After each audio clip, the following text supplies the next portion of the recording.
America white house సమీపంలో జరిగిన కాల్పుల ఘటనను ఉగ్రచర్యగా ఆ దేశ అధ్యక్షుడు డొనాల్డ్ ట్రంప్ పేర్కొన్నారు. శ్వేత సౌధం సమీపంలో నేషనల్ గార్డ్స్ పై ఓ వ్యక్తి కాల్పులకు తెగబడిన ఘటనపై స్పందించిన ట్రంప్ అది ఒక దారుణమైన దాడి అని వ్యాఖ్యానించారు.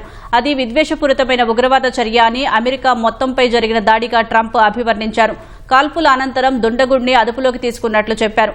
నిందితుడు ఆఫ్ఘనిస్తాన్కు చెందినవాడిగా గుర్తించామని, అతడు జో బైడెన్ పాలన సమయంలో అమెరికాలోకి ప్రవేశించాడని ఆరోపించారు. బైడెన్ అధికారంలో ఉన్నప్పుడు ఆఫ్ఘాన్ నుంచి దేశంలోకి వచ్చిన వారందరినీ తిరిగి విచారించాల్సిన అవసరం ఉందన్నారు. శరణార్థులు తమ మనుగడకే ప్రమాదకరమని ట్రంప్ మండిపడ్డారు.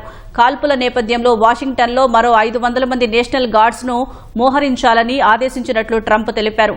అటు ఆఫ్ఘాన్ల ఇమిగ్రేషన్ దరఖాస్తులను వెంటనే నిలిపివేస్తున్నట్లు US citizenship and immigration services ప్రకటించింది. ఇది వెంటనే అమల్లోకి వస్తుందని స్పష్టం చేసింది.